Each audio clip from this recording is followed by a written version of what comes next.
দিল্লি নয়, পিন্ডি নয়, নয় অন্য কোন দেশ, সবার আগে বাংলাদেশ।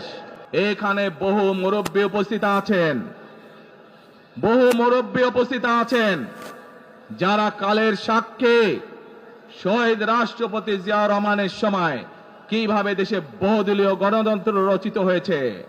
বহু ভাই বোনেরা এখানে উপস্থিত আছেন যারা কালের সাক্ষী দেশ ও নেত্রী খালেদা জিয়ার সময় কিভাবে দেশে সংসদীয় গণতন্ত্রের ভিত্তি রচনা করা হয়েছিল। প্রিয় ভাই বোনেরা, একটু আগে আমরা বলেছি, আমি আমার বক্তব্যে বলেছি, ঢাকা সিলেট মহাসড়কের উদাহরণ দিয়ে যে কিভাবে এই দেশের তথাকথিত উন্নয়ন করার নামে দেশ থেকে মানুষের অর্থ লুটপাট করে নিয়ে যাওয়া হয়েছে।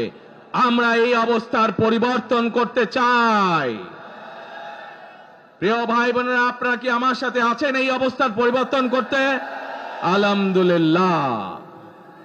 প্রিয় ভাই বোনেরা, আমরা সারা বাংলাদেশের কৃষক ভাইদের পাশে দাঁড়াতে চাই।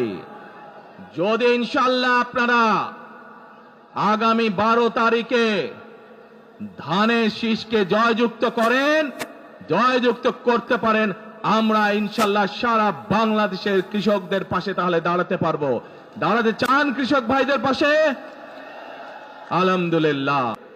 শহীদ রাষ্ট্রপতি জিয়া রহমানের সময় কিভাবে খাল খনন করা হয়েছিল সারা বাংলাদেশে, এবং সেই খাল খনন করার মাধ্যমে কৃষকদের সেচ সুবিধা সহ মানুষের পানির সমস্যার সমাধান হয়েছিল। জানেন আপনারা এটা? খাল খনন নিয়ে কে কে জানেন? কে খাল খননের কথা শুনেছেন? এই তো হাজারো মানুষ হাত তুলেছে। প্রিয় ভাই বোনেরা, বিএনপি ইনশাআল্লাহ 12 তারিখের ভোটে নির্বাচিত হলে আমরা আবার খাল খনন কর্মসূচি শুরু করতে চাই। কে সারা দেশে, সিলেটের বালাগঞ্জ সহ সারা দেশে খাল খনন শুরু করতে চাই? কারা কারা খাল খনন করতে চান?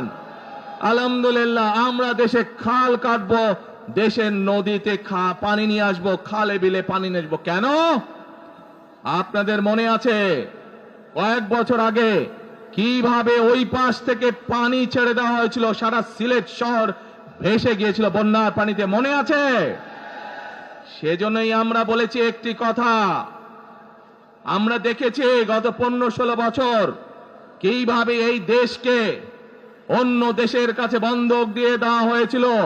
সেজন্যই আমি বলেছি, দিল্লি নয়, পিন্ডি নয়, নয় অন্য কোন দেশ, সবার আগে বাংলাদেশ।